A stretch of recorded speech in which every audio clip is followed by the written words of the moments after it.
She came to heaven for the very first time after her death, and there, she saw the husband who had passed away long ago. Just as the two of them were immersed in the joy of reunion, a familiar voice suddenly called out from behind her. At that moment, she could hardly believe her eyes, because the man walking toward her was the first love she had never stopped thinking about. Here, Joan had to make a choice. Would she step into eternity with the husband who had stayed by her side for 67 years? Or would she choose the first love who died suddenly not long after they were married? I choose neither of you. You're kidding, right?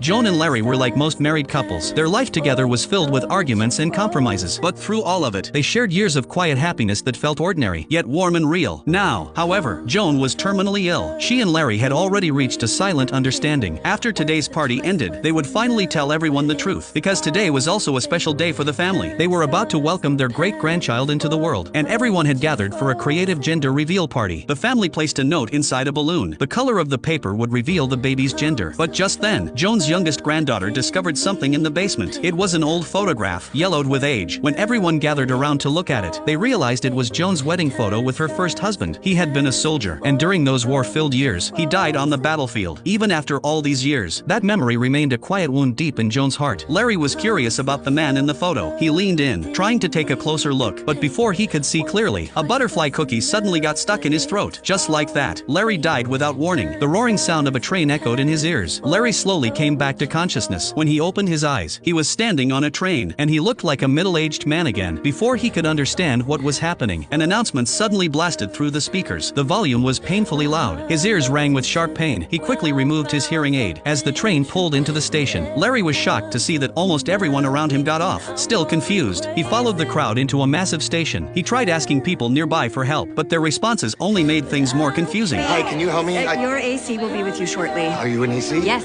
but I'm not your AC. Come. Looking around at the unfamiliar place, Larry had no idea what to do, so he sat down on a nearby bench, waiting for the so-called afterlife coordinator to come find him. After what felt like a long time, his coordinator finally appeared. Who are you? I'm Anna, I'm your AC, What does that stand for? your afterlife coordinator. Annie explained that she would be responsible for guiding Larry through the afterlife. Larry did not want to believe it, but the truth was simple. He was already dead. Looking down, he noticed the small pink slip he had dropped on the bench. At that moment, Larry finally learned something joyful. His great-grandchild was a girl. He followed Annie through the station, repeatedly telling her about the strange experience he had just gone through. Still, he refused to accept the fact that he was dead. Seeing this, Annie took out a small mirror she carried with her. The moment Larry looked into it, he finally accepted the truth. This place was a massive transit hub. Everyone who arrived here took on the appearance of the happiest time in their lives. That was why so many children seemed to be here. For many people, childhood had been their happiest years. Annie told Larry that every soul who arrived here had 7 days. Within those 7 days, they had to choose an eternal world they